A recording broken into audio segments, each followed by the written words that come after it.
ये वादिय मनूर या वादिय मनूर के लोगों का एक अपना ही शोल होता है।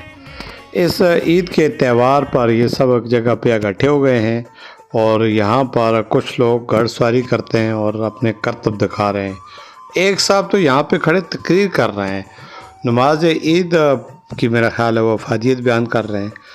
नमाज ईद अदा करने के बाद ये नौजवान सब अपने अपने घरों को लौटते हैं। इनका एक अपना एक कल्चर है, अपनी एक सकाफ़त है। ये टोलियों की शक्ल में बैठे होते हैं, गप्पें लगाते हैं, एक दूसरे के साथ मिलते मिलाते हैं। साल साल इनको इंतज़ार रहता है इस दिन का कि कब ये इस दिन ईद का दिन आएगा और हम इकट्ठे बैठेंगे। बहुत ही खूबसूरत और प्यारा मंज़र है इन लोगों का।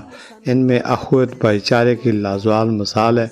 हमदर्दी इनके अंदर कूट कूट कर रखी हुई है अल्लाह पाक ने। और ये नौजवान हैं, बूढ़े जवान हैं, ये सब के सब एक जिस्म और एक जान है। अगर यहाँ पे किसी चीज़ की कोई कमी है तो वो है सड़क। ना तो यहाँ पे कोई सड़क है बाज़ाब्ता और ना इस इलाके में तिबी सहूलियात के लिए बड़ा अस्पताल है, न तालीम को बरकरार रखने के लिए मियारी बिल्डिंगें तो हैं लेकिन वहाँ पर अमला और स्टाफ नहीं है। तो अदम सहूलियात का शिकार वादिय मनूर 75 सालों से ये आवाम की नज़रों से जो है आवाम के सामने बेरारवी का शिकार है।